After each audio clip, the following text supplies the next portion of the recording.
ay rated SPG. Striktong patnubay at gabay ng magulang ang kailangan. Maaaring may masiselang tema, lengguwahe, karahasan, sexual, horror o droga na hindi angkop sa mga... Buong akala nga ni Betsy na matatalo niya na nga itong si Gina. Ngunit palpak na naman nga ang plano nga niyang paninira kay Gina dahil nalutasan nga ni Gina ang suliranin nga sa supermarket at ginagampanan niya na nga muli ng mabuti ang kanyang pagiging leader sa business nga nito nila ni Robert. Subalit maghahanap na rin nga ng butas ito ngang si Betsy dito nga kay Gina at kay Gerald na magdidiin nga upang ngang mapabagsak nga sila dahil dito ay papalabas nga ni Betsy na nambababae nga itong si Gerald.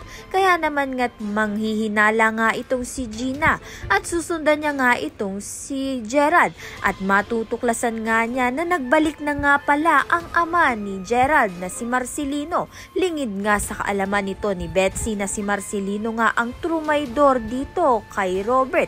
Kaya naman nga't mainit nga ang mata ni Robert dito kay Marcelino. At kapag nga nakita nga ni Robert si Marcelino ay baka nga paslangin niya na nga ito. Kaya naman nga tinatago nga ni Gerald ang katotohanan. Makatulong nga kaya o makasira pa ba itong si Gina? Kaya naman nga't yan at iba pa ang dapat nating pakaabangan. Maraming salamat sa iyong panonood.